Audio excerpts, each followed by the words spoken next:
Hey guys, it's Ohmwrecker, and today I'm taking a look at Red Orchestra 2 Rising Storm. This is a beta version, it is not out yet, but the reason you're seeing Red Orchestra 2 footage is because while I was playing this beta, the developers were able to load the original game maps as well, so I'm hoping that that's a good sign that if you buy Rising Storm, you'll get access to the Red Orchestra 2 content as well, which was a great game. I highly recommend checking that thing out. It's probably much cheaper than it was when it launched, and it is a fantastic game if you're into realistic type FPS games. But what Rising Storm is actually, it's originally a mod project. The developers were so impressed by it that they actually turned it into somewhat of an in-house type product where they're working directly with the developers, giving them support, and working to make this a full standalone product release. Now, having played it, I can tell you that the developers didn't skimp here. They're not just taking the Eastern Front maps and updating them. What they've done is actually created all original maps, and they've also populated it with jungle vegetation. You also see buildings and structures and objects that are representative of what was seen at that time on the island. So you're not going to be seeing, again, like a rehash of the Eastern Front. This is all original stuff. It looks excellent, and the developers have put a lot of attention to detail and pretty much everything that I saw. I've been very, very impressed just having seen all the content. Also, you will be going through a number of different scenarios, everything from beach assaults to nighttime raids and whatnot, so there's a lot of content there in the maps themselves as well. It's not just all the same scenario of you running through a jungle and shooting people. You'll be placed in different situations. There's also a lot of new content when it comes to the weapons in the game. Obviously, Red Orchestra 2 focused on the Russians and the Germans. In this game, you've got the US versus the Japanese. So you've got all new weapons to play with on both sides. Also, they've added flamethrowers with awesome flamethrower effects. And there's also a new hand mortar for the Japanese. The hand mortar itself can be used in either direct or indirect mode. When you're using it directly, it's almost like a modern day grenade launcher where you're aiming it towards the enemy and you're aiming the barrel up to account for the drop of the grenade over the distance that you're firing it. In indirect mode, though, it performs much like a standard mortar where you're aiming it up towards the sky and trying to determine where it's going to land when it comes down. So that's really cool in itself. But one thing that might be even cooler is the fact that the Japanese can actually do something called a banzai charge. They can pull out a samurai sword, go running at the enemy, it causes the enemy to get suppressed, and it also makes the individual that's doing the banzai charge, from what I understand, less susceptible to actually being shot down by the enemy. So you've got a little bit more power behind you as you're charging the enemy, almost like a suicidal rush, and it's one way to try to break up the enemy's defensive line. And all around, I mean, the content in this game is really awesome. The developers have obviously spent a lot of time making sure that this is a product that can stand on its own 2 feet. And if they do add the Red Orchestra 2 content, that's awesome in my book. But again, that's not something I've gotten confirmed. I just know that when I was playing this build, they were able to load that content while we were in there. When it comes to the overall gameplay experience, Rising Storm is still very much a Red Orchestra game. One bullet can drop an enemy.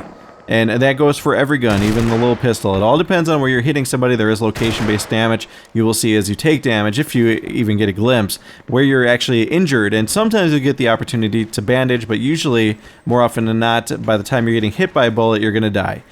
So this calls for different types of tactics than you would normally use in a title like Battlefield or even the Call of Duty franchise. You've got to be strategic in your movement and also in the way that you go about trying to approach the enemy.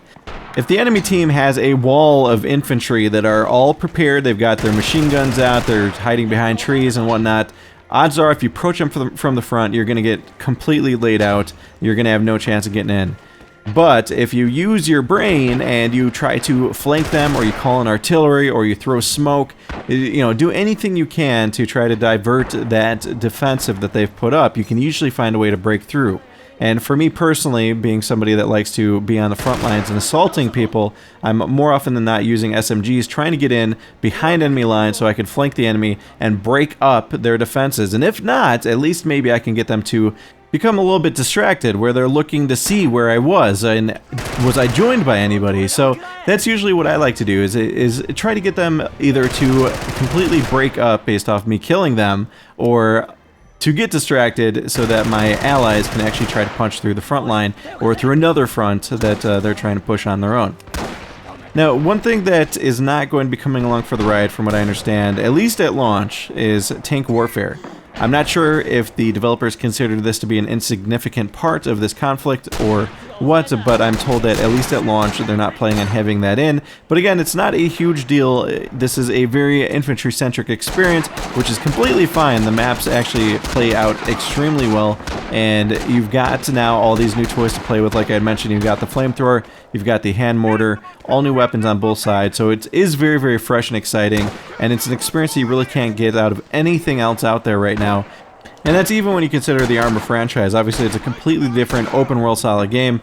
This is more of a World War II shooter with extreme realism, and again, there's really nothing out there on the market like it. Now, obviously, I don't want to turn this into review, so I'm going to go ahead and wrap this thing up, but I can tell you that so far, Red Orchestra 2 Rising Storm is living up to expectations, and then some, and I'm really looking forward to this thing coming out so you guys can check it out. Awesome FPS, very, very unique gameplay. There's really nothing out there on the market that's quite like it. So if you've never played Red Orchestra 2, this is a title that you got to keep your eyes on. It's a lot of fun, and I am getting the vibe that there's going to be the original Red Orchestra 2 content included with Rising Storm. So again, keep your eyes out for this thing. A lot of fun. This is all multiplayer footage you're seeing here, and I truly had a blast playing it. So I'm going to go ahead and let the rest of the footage that I recorded play out here, but definitely let me know what you guys thought of the game in the comments. And also, if you're enjoying what you're seeing, be sure to check the description. I'm going to go ahead and link the developer's website in the description along with the Steam store page, assuming that it's up right now. But that's it, guys. At the end of the video, you'll see my splash. As always, please be sure to like, favorite, comment, and subscribe, and I will see you guys next time.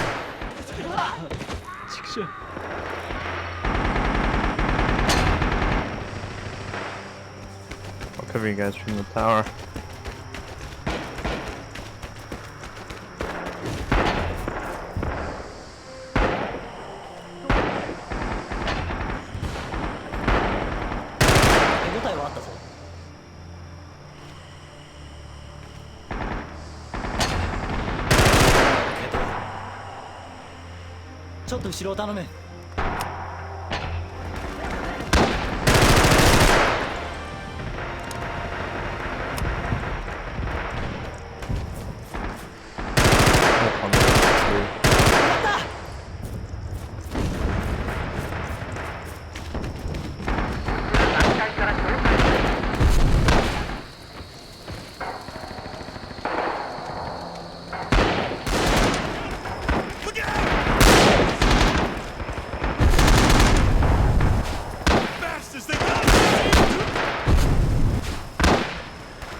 Give me a minute.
中。おい、ちょっと待ってくれ。ちょ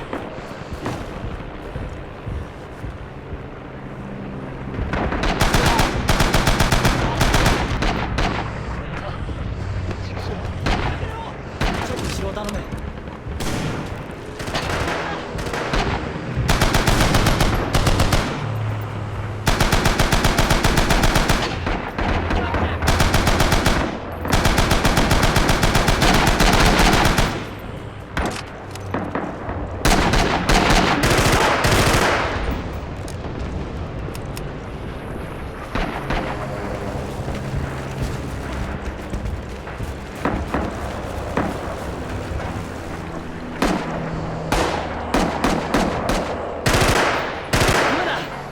直ちに止めろをさせ。